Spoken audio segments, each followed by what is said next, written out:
done. Came out looking to throw me around, but I'll be holding on forever. You won't bring me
Hey friends, happy Tuesday. How's everybody doing today? Hope you're having a good day. Sorry for the late start. We had a really cool workshop on doing these sort of flexible courses, continuing into the future. This idea that even when we're back to face-to-face being possible, trying to still do some sort of online synchronous or asynchronous option for the class at the same time. So that was a lot of fun. Oh, thanks. Someone popped in yesterday and they're like, "Oh, hey, you don't have an overlay?" I'm like, "No, I don't." And they're like, "Here, I'll send you one." So I was like, "Okay, cool." And then I spent, it took me all of 10 minutes to put it into Stream Elements, and now I can have chat showing. I was pretty excited there to have chat here, although it's a little squished, but that's okay. Not too concerned there. Yeah, so that was fun. And look, I even have my name here. How cool is that? Like, right over my picture. So, we'll see. I'm like a pro streamer now, right, Scholar? It's not some terrible looking... Oh, I got like all this empty space down here. I don't know what to do with all that empty space now, but that's okay. Let me know. I think the screen is still a decent size. So I think you should still be able to read everything, even though it's taking up a little bit less space in the overall view. But let me know. So we got a couple things, and then we are wrapping up this semester, which is crazy. So we're going to talk about design patterns today. That is one of our outcomes here. I think other than that, we've done pretty well. So we've talked about the Java application using modules that are being compiled and executed in a Java runtime environment. Right, when we start building out our classes and putting them in packages and things and including other libraries. We've done that. We've talked about inheritance, composition, polymorphism, access specifiers, abstract classes, and interfaces. I think we've done that. Static class members are created and used. Also describe how they differ from instance fields. I don't actually know, we didn't use anything super static for the projects, but I think we've talked about static versus instance methods. Talked about exception handling, yes, with user-defined exceptions. We didn't do our own user-defined exceptions, but you just inherit from exception, and you can go from there. Basic input and output operations, buffered and non-buffered, including sequential and random file operations with text and binary content. We're doing binary content, right, with our final project for our save and load option. We're going to do some GUI components with multiple layouts and associated event handling. Okay, multiple scenes, using all the cool tools there. We should be good. Java annotations like @override.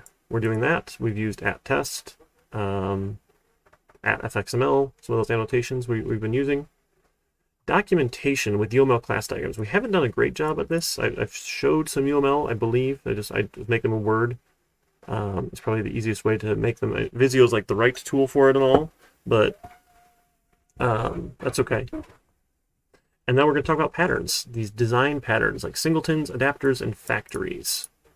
And then we're wrapping up all of the course outcomes here. And I think we picked up everything here then in the course description, which is actually really vague. This one's not super interesting. Cool. I've not gotten everything graded. I'm sorry.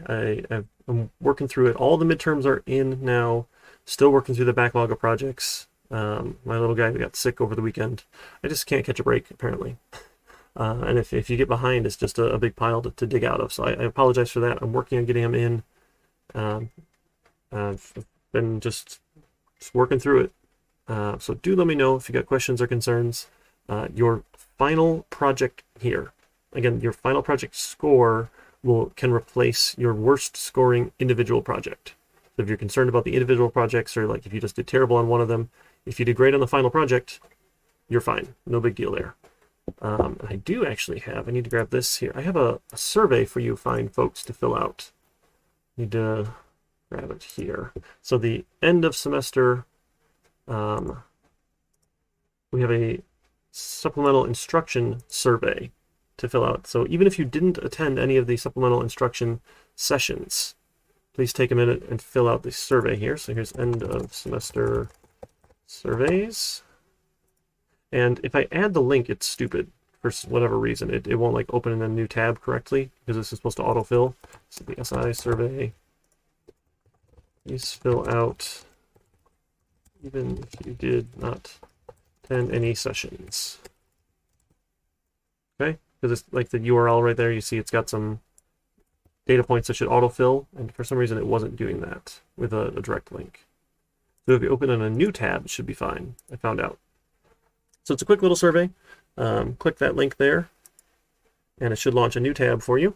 And yep, course section name is autofill. Otherwise, you have to type it in yourself, and that's silly. Okay, so you can fill that one out for me. And then we also have, I need to go import this one, the end of semester course survey, which is evaluation and feedback for me and the course itself. I need to go import that for you. And this one is fully anonymous. I'll show you in just a minute what that looks like. Let's see, where's my downloads? D2L, there we go. And I just need to go change the date on it. Maybe. Come on, it's a small package. There we go. Review and manage dates. Oh, all right, forget that. Let's go to surveys. All right. And we'll make that available from today.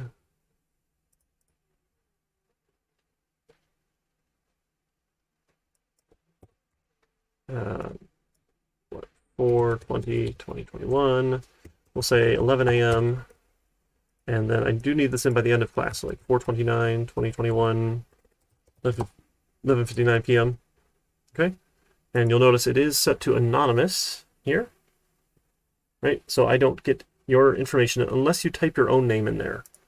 I'm not going to see it. So what I do see at the end of the semester, I go and I get to download all of these ones here. Let me go find. It's 21. Oh no, that's the wrong semester. Sorry. So like in the fall semester, I'll show you. Like this is one of the feedbacks I got from a 1500 section I taught. So I get to see, oh, only 7 people filled it out. Hoping to get more than 7 of you fine folks to fill this out. There's no names attached, but I do get all of your free text sections down here. Right, so it just shows up. Anything that you typed in shows up here. So unless you put your name in there, I'm not going to know who you are. Or if you put something very specific to like, hey, I had this circumstance happen that was very unique to me, then I probably know who that was talking about. So again, just, please take advantage of doing this. These do go to my dean. I get reviewed as a new faculty member every semester for the first 3 years until they decide whether or not they want to keep me. It's not exactly tenure, but it's kind of like tenure. And then after that, they don't get reviewed quite as often, but they still go into the review packet that happens every 3 years and all that good stuff. So do take a minute to fill that one out as well. We put a link to that here in our end of semester survey. So add my survey. Should be the only one there. Yep. There we go. Please fill those out. Take a minute to do that for me, please. And we can go from there. Yeah, we got a couple more projects to work through here. I'll be getting those in as soon as I can for you folks. Other than that, we can move on to talk about design patterns. Design patterns are phenomenal. They're a common way of solving a problem, or you're using this pattern to solve a problem. So there's a book out, and you can take a whole class on design patterns. There's this original group of folks who proposed some of these patterns and said, hey, these are some common ways we can use object-oriented programming to do things. And we've sort of taken on that and expanded upon it as we went.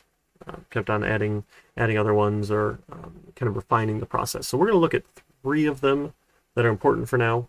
And there's a whole bunch of them. You can take an entire class if you're going on for a bachelor's degree at a little higher level of all things design patterns you can do. We'll just look at a couple.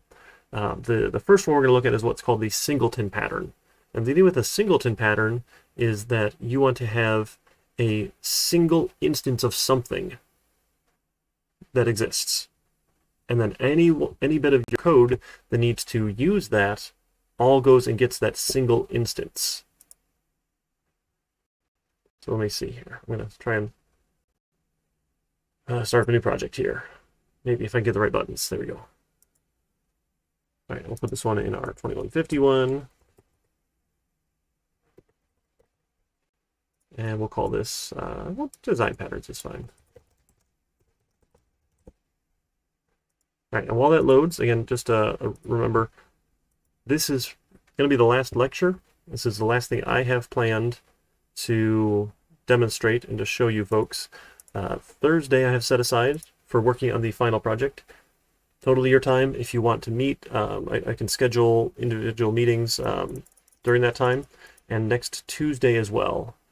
And then the goal on 4/29, again, if possible, we're going to try and meet up synchronously on a Zoom call where we can all take turns sharing screens, and you will present your blackjack game.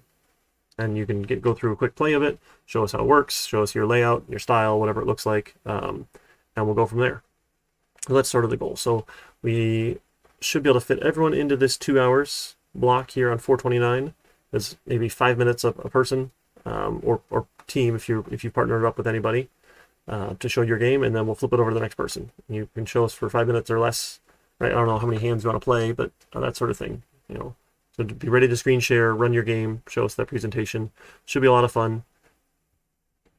You have 3 word bans, Scholar. You can save your points for next semester too. Ban something next time for me. Okay. So what I might want to do here, right?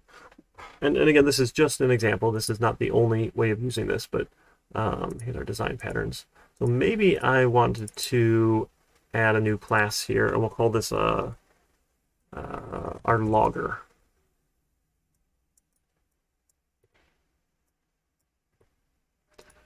Okay, so the idea with the logger is I want to share some logging among my application. I don't want every single class that I write, and again, there are built-in logging things, but this works out pretty nicely as a singleton pattern, to share the same logging code. So not everyone has to figure out, hey, if I want to log something, I need to go figure out how to do it myself. I want to use a class that I wrote that will go and do it. So I'm going to have a private static print writer, probably a file writer actually, file writer, and I'll have a private static, yes, print writer,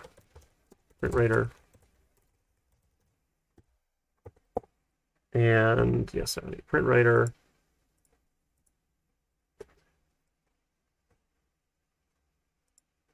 and these are going to start off as null, right? We're going to assign them null. So you don't assign static variables typically in a constructor, right? Because they're static. They belong to the class, not to a particular instance. Okay, but then what we're going to do is we're going to, when we create logger, right, if we call the constructor for logger, we're going to check, hey, if my print writer is null, it's going to go make one. If it's not null, there's nothing that has to happen there, right? So when we create an instance of logger, we go and just go do it here. We could probably even forget this. We'll just do public void log string message. We'll just do this.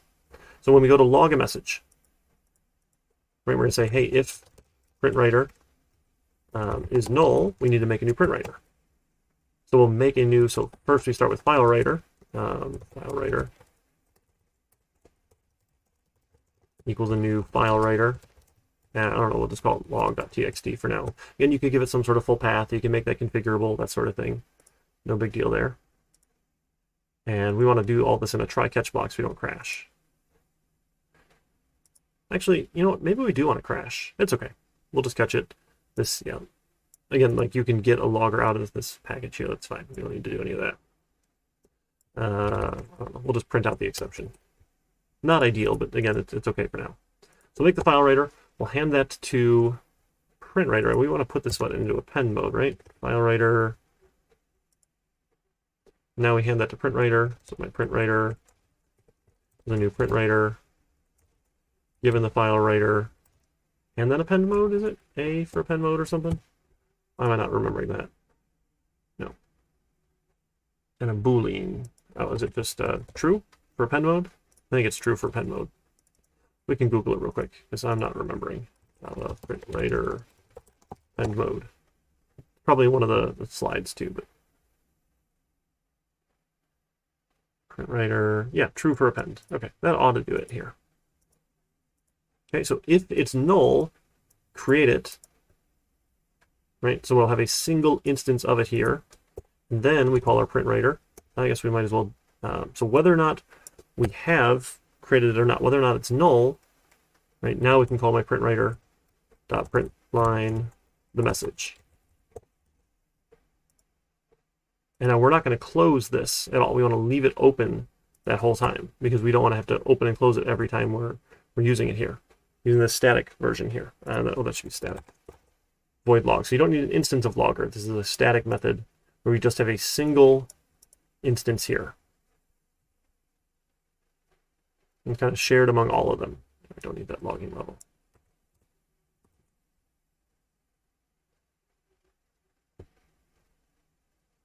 Okay.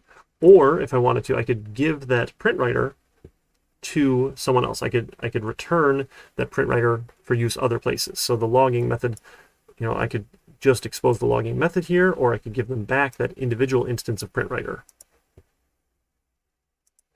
Depends on how we want to do it. But what the idea here is that this becomes a single location, a single instance here that this class wraps around and make sure that, yes, we're going to use the print writer version for a singleton pattern. So any different class that I use can all access logger and use the log method or get its instance back out if I want to do something.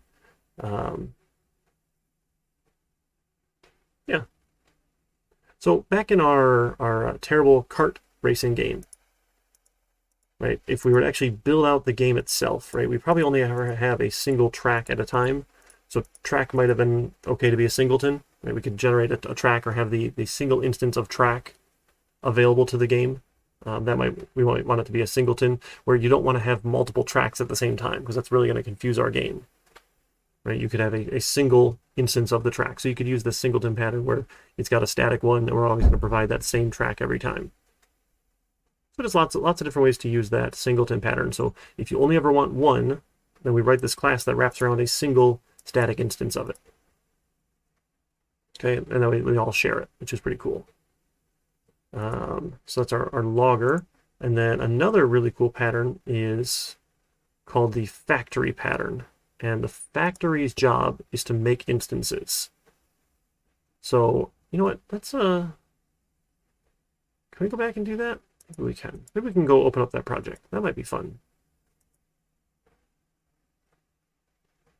That might be fun. So 2151. That was our project 3 was the kart racer, right? I think it was project 3. Or was that project 2? Yeah, project 3 was the kart racer. Right, so all of these were extending kart here, right? So they were types of kart.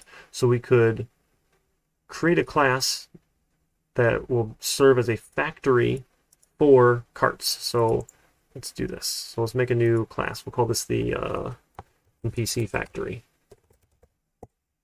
And the idea here with an NPC factory is that we have methods here to generate instances of those classes. So its job here is just to be a helper to generate versions of these other classes. So we might have a method public, let's have a motorcycle, get motorcycle right? And it would create a new instance of motorcycle for the computer, right? Or whatever we're going to use if we want to put some other computer obstacles or computer players on the board here. So it's going to generate a new motorcycle. Motorcycle, if you could spell, motorcycle, motorcycle, the new motorcycle. And we have to give it some values here. So what track? Oh, we're going to need a track to put them on. All right, so we probably need to tell them a track here, right? So we'll give them a track. And then we've got what our speed. Where'd all those helpful hints go? Motorcycle. Max speed, acceleration, and brake speed. We could generate some random values, or we could just put a bunch in here. I don't know. Max speed 10, maybe brake speed's like 3, and accelerations, I don't know, like 6. I don't know, let's make up some values. And then we could return that motorcycle.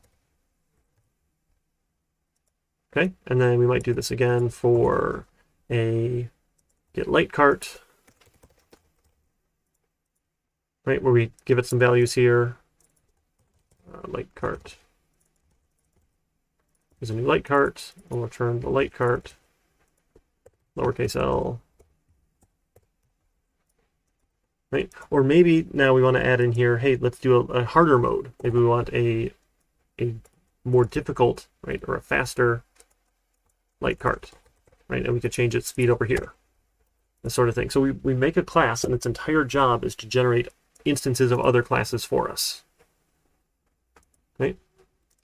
Or maybe the factory itself needs it. No, we probably want to pass the track each time. I don't know if you want to pass the track into the factory.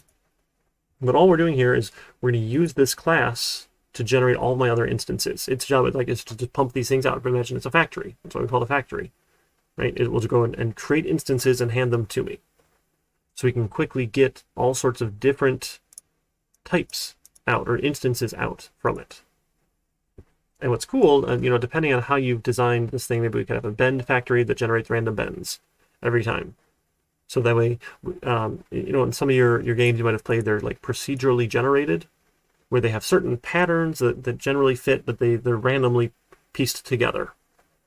So we could have some sort of factory code that says, oh, well, here's how let's procedurally generate something randomly in code, but I want it to fit a certain pattern. So we put all of those constraints, all that idea into our factory, and then we just say, hey, give me a new piece, give me a new chunk, give me a new chunk, right? The Valheim world is procedurally generated, right? There's some little random seed that it uses to make sure they're a little bit different, and then it just chunks pieces together of it. So you can use a factory pattern to say, okay, give me another piece here, give me another piece here, give me another piece here. So the factory pattern is really cool. You do a lot of good stuff with that one. Okay.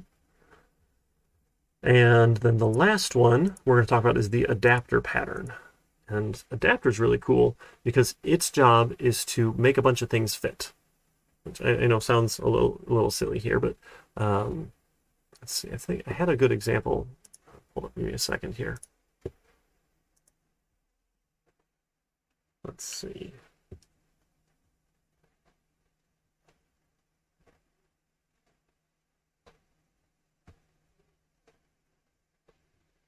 Yeah, okay. So what we might want to do then, right? So the adapter pattern is all about making classes fit and talk to each other. Because trying to modify individual classes and make them comply or make them look like other classes doesn't always work as well. You don't always want to modify things. So let's see. So I don't want to do our bend there. No, let's add a new one here. So say we were going to have a class in here, and let's see. You guys are doing blackjack, right? We don't need to adapt any cards, really. Trying to think of something that might be more interesting for you folks, but so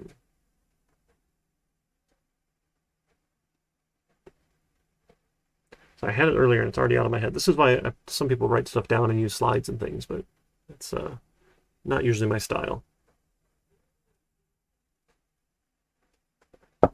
All right.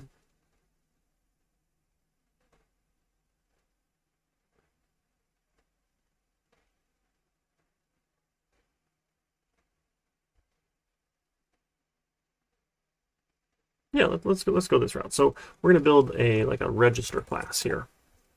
Okay, and the idea with the register is we're just going to be tracking a couple values. We'll have a private double for total, and then we'll make a new register. And you probably want to give it a starting value, and it probably wants to track that as well, actually. So private double starting value, and we'll have a array list of type double for transactions. Okay. So we'll have this dot starting value is the starting value, and then this dot total equals the starting value. So we want to track the starting value, and then we're going to keep track of all of our transactions here. Public void add transaction given a double amount.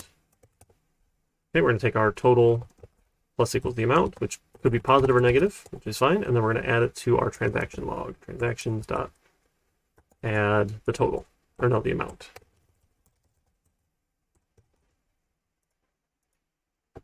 Okay.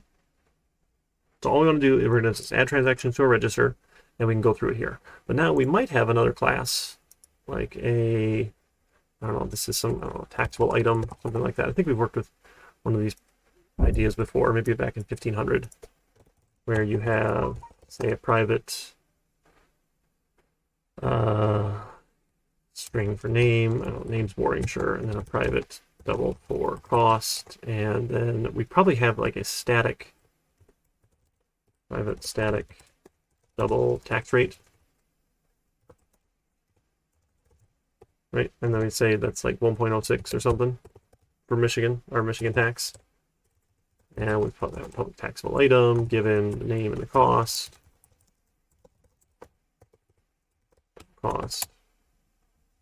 Right, this name is the name. This cost is the cost. And then something like a double get total cost turns the cost times the tax rate. And then we also need, the get name. So we'll do some insert code real quick. Insert some getters. Name cost. So we can even get tax rate. Why not? Okay. So we can have these values here. We can have taxable items. We can have non-taxable items. We can have all sorts of. What else do we want to have? How about this is a rentable item? Sure, why not? So rentable item has a private double for total. I guess it's just rent, right? And a private string for name. Right, and then rentable item takes a string for name and a double for rent. This name is the name, and this rent is the rent. And then we might have, I don't know, we'll just add the sets and gets, right? Nope, no. Insert code, there we go. Sets and gets. So we can get the rent out, we can get the name out. Now, trying to log everything into the register, right, where all we really care about is the amount. Right? The idea of what we can do with adapter code is we can figure out how do we take one thing and make it fit into the other. So I don't really have a way of adding, I don't know if our array list wants items or not. That's okay. Right, I could in my code, right, it has a get rent, the taxable item has the get total cost. I might have a regular item that has a get cost as well, because they're not taxable. I might have lots of other ways of generating costs. Right, so what I could do is I could add a new adapter class. This is my register adapter. Right, and its whole job is to take instances of one thing and make them fit into the other. Right, so if I give it a rentable item, I can generate, hey, this is what you're going to do with the register. So let's take a private register, and then we'll make a register adapter. That takes a register, We'll have this dot register. So the idea is like I don't want to have to change the register class because I don't know who else is using it. What I can do is I can build this kind of this wrapper around it to adapt it. So I'll have a public void add rentable item. It takes a rentable item. And I can take my register and I can add cost or add transaction for the cost of the rentable item. Get rent. Right, so like the adapter class knows how to do the translation from one thing to make it fit into the other. That way register doesn't need to change because I don't know who's using register. I don't have to add a bunch of methods to this base register to fit every other kind of class I'm ever going to use. Right, that's not really what register's job is to just, hey, I'm just keeping the list here. Right, so we're kind of following along with that idea that the class should do the things the class is supposed to do. And in our case, register just tracks the transactions, has my total. So I know how much cash is in the drawer. I've got my log, so I can check it later. Right, we can audit this thing after the fact. Right? But then the adapter's job, right, I'm kind of wrapping around it here, is that I can start, or what, log rentable item or something? Maybe not add, so like log charge for rentable item. And a public void charge for taxable item. Taxable item. Given a taxable item, sure. And we'll take my register and we'll add transaction for the taxable item, dot get total cost. So the adapter's job is to know how to work with the individual classes. Right? And if we need to add more capabilities, we can update the adapter, but the register itself doesn't have to change. Right? So it kind of takes, like if you've ever traveled, right, we have plug adapters. Right? Our usual plugs don't fit into European outlets. You have to have an adapter that can make that thing work for you. Kind of the idea. So adapters are really cool. All right. That's a quick high-level overview. Again, you'll get more into design patterns and data structures. We cover a couple more of them there. And then again, you can take an entire class about design patterns later on. Just kind of want to tee off a little intro to them because you'll see them other places as well. Any thoughts, questions, concerns?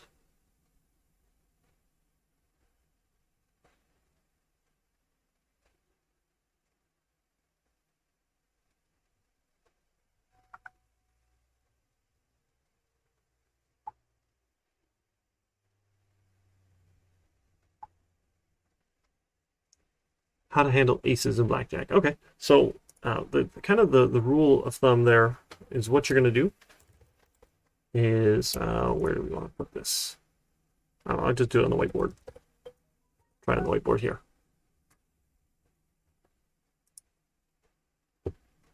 Whoa. Was one of my kids? One of my kids must have been using my whiteboard. That's weird. Okay. Anyway, so you have like your hand, right? And it has a value for total. Right? That's the total value of the hand. And it's either 2 up through any number, right? Relatively high that you can get to. I think the max is probably 30. No, 31. Probably 31, but that's fine. Like 31-ish. So if you have an ace and a 7, right? Your ace is either worth 1 or it's worth 11.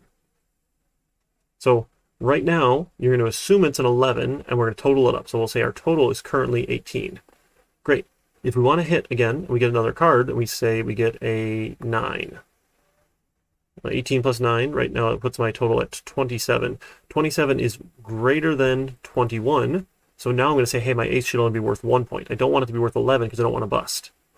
So now my hand value is 17. So the value is either 21 or 17. So if you're over 21, you want the lower value. You want your ace to be worth 1.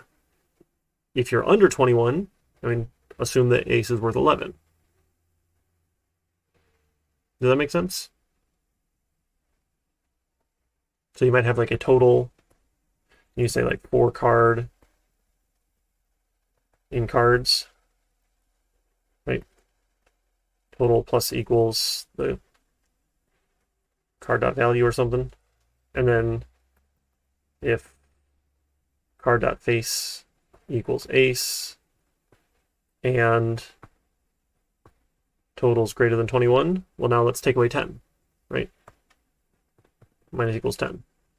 Count that ace as 1 if we went over.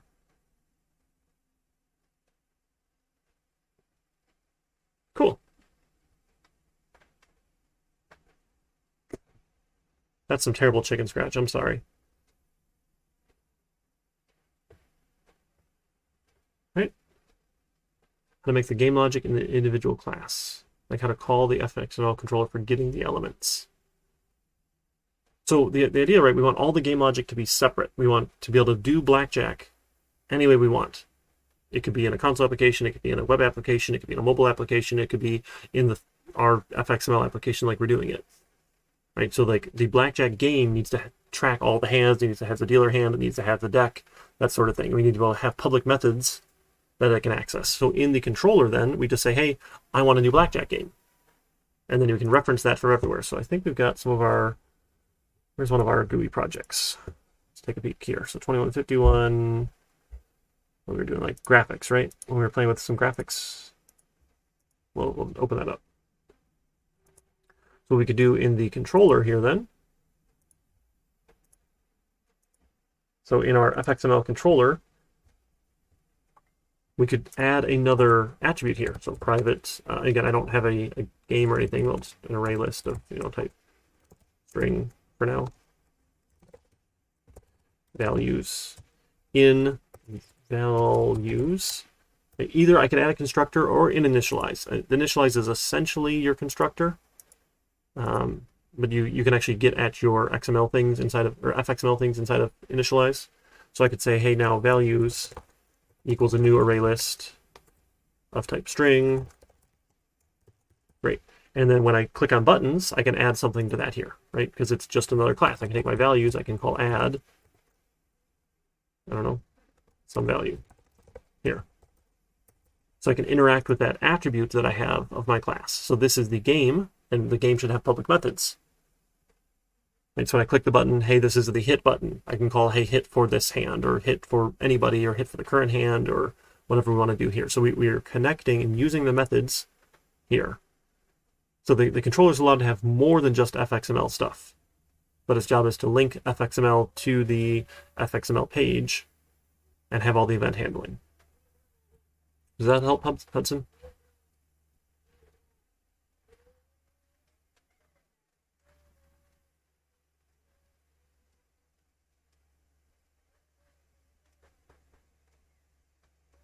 Cool.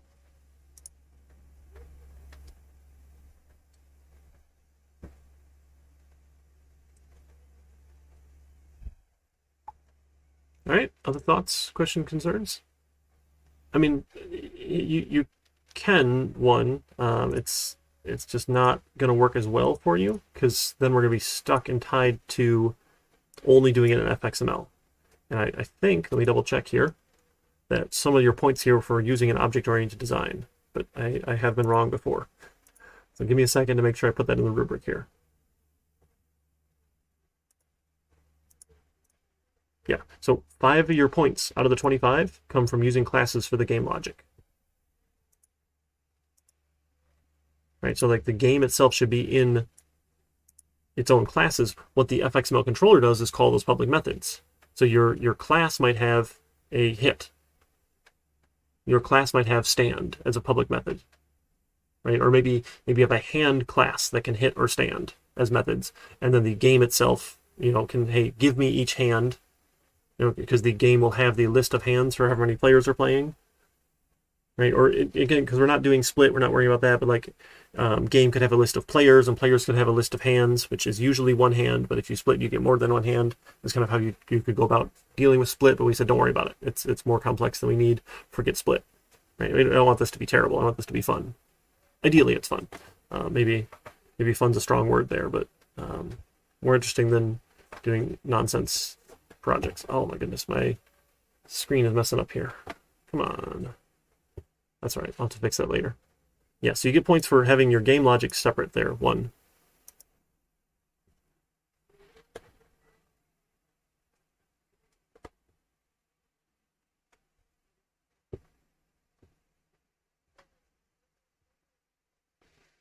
Okay.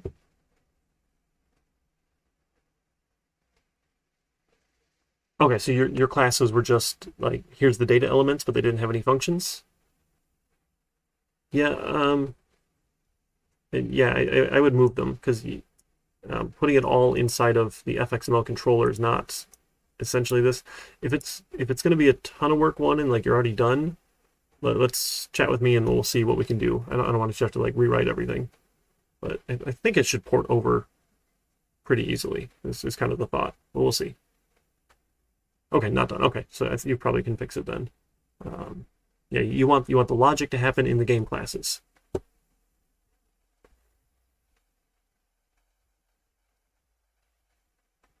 Okay, and again, take advantage of the partial points as well. Like focus one little feature at a time here is the way to go. And then as we move into this last week, if you do want to meet up, I've got the class time available to schedule individual appointments other than my regular office hours as well.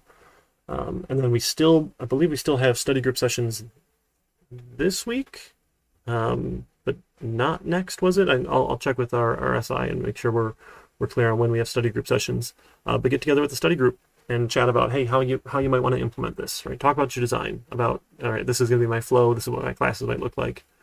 That's definitely fantastic. Definitely worth chatting about with people. Okay. All right, well, that's all I've got for you folks today. So let's see where else we want to go. We can send a raid off somewhere for fun. We're so curious. See if anyone's even around. Yeah, you can go check out Boyd's Custom Fabrication. He does some cool stuff. He's a friend. Over that way. And we can go from there. All right, folks, it's been fun. Take care. Let me know if there's anything I can do to help. And if you get stuck on things, let me know. And it's been a lot of fun. You take care. I will see you for final project presentations, and please fill out those surveys. Thanks.